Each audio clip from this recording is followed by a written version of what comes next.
folks.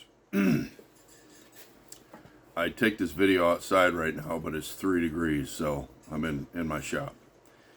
We're going to talk a little bit about bow tie shackles.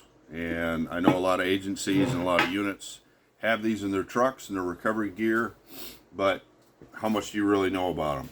Well, there's one shackle that I want you to be aware of. I want you to use caution if you're using this type of shackle. It's called a straight pin shackle. It's a bow tie shackle. Looks like this. It's got a small retaining pin on this end. Right? Comes off. The pin simply comes in and out.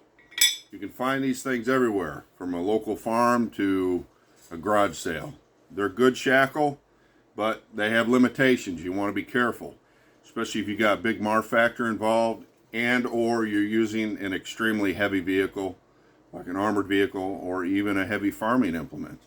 The problem with these shackles is when you put a hard load on them, a hard pull this way and this way, this upper gate right here flexes. It flexes outward. And when it flexes, it can shear that small pin right there.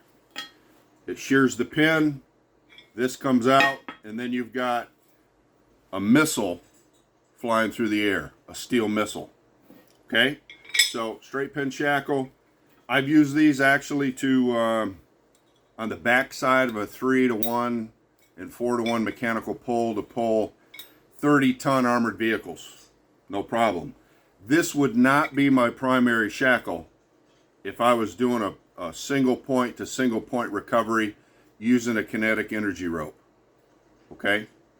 Now, this is another bow tie shackle, but this is a screw pin. You screw this one in. That way, you don't get this flex on the upper gate. Once you screw it in, it prevents that from doing that. Make sure you back that off a little bit, because after you pull a 30-ton truck, if you don't have this backed off a good turn, you're going to drive around all day with that on your truck unless you got some gear to take that off. So, just a quick tip: fixed pin, screw pin, both effective, both good tools. But if you're going to do a hard pull, an extreme pull, you want a screw pin shackle. Also, make sure your equipment that you're rolling with is rated for at least 3 times the weight of your truck.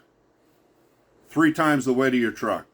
So if you have a 10,000 pound vehicle, you want your stuff rated, your working load limit, not braking strength, working load limit rated for at least 30,000 pounds. Okay? We'll get into it later in another video. Take care.